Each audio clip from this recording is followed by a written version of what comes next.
So hey guys, welcome to వర్కిల్ blogs. ఈరోజు వచ్చేసి అయితే మనం సుందర్ కళాకార్ దగ్గరికి అయితే వచ్చేసినాము. సో ఈ లోపటనైతే మొత్తం ఈ సుందర్ కళాకారి విగ్రహాలు అయితే ఉన్నాయి. సో ఇది వచ్చేసి అయితే దూల్పేటలో లొకేట్ అయి ఉంది. సో మనం ఫస్ట్ గణేష్ దగ్గరికి అయితే వెళ్ళిపోదాం. సో ఫస్ట్ గణపయ్యనైతే ఎల్లో పంచతోనైతే ఉన్నాడు. సో ఇవన్నీ లిమిటెడ్ విగ్రహాలు అయితే ఉన్నాయి. సో చూసుకోవచ్చు, ఎల్లో కలర్ పంచతోనైతే బొప్ప ఇట్లా ఉన్నాడు.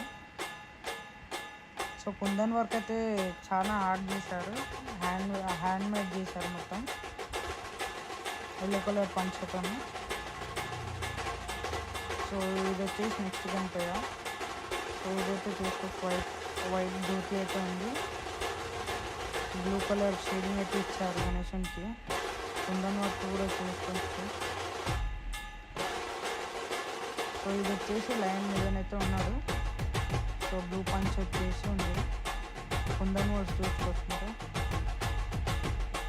సో సైడ్లో కూడా మీరు చూసుకోవచ్చు, లైన్ అయితే ఉంది, సైడ్లో గద కూడా ఇచ్చారు. సో ఇదైతే టైగర్ ఉంది సైడ్లో. సో చూసుకోవచ్చు, ఇక్కడనైతే ఎలిఫెంట్ ఇంకా హార్స్ అయితే ఉంది సైడ్లో. సో గణేశుడు చూసుకోవచ్చు, మొత్తం కుందన్ వర్డ్స్తో ఎల్లో పంచ కట్టారు. సో మనం నెక్స్ట్ విగ్రహానికి అయితే వెళ్ళిపోదాము. ఇదైతే పింక్ పంచనైతే ఇచ్చారు, బొప్పనైతే నిలబడైతే ఉన్నారు. మీద చూసుకోవచ్చు మీరు ఎంత ఫినిషింగ్ ఇచ్చారు. నెక్స్ట్ గణేష్ దగ్గరికి వెళ్ళిపోదాము. సో ఇదైతే సుందర్ కళాకార్ సెట్. సో చూసుకోవచ్చు, ఇదైతే మీద అయితే కృష్ణుడు ఉన్నాడు.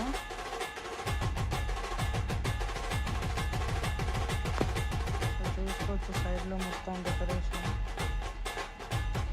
ఇంకొక గణేశుడు అయితే ఉన్నాడు, ఇది కూడా కొంచెం సేమే, కానీ ఇంకా పాములు ఇంకా కొన్ని దేవతలు ఉన్నారు. మీద శివుడు అయితే ఉన్నాడు.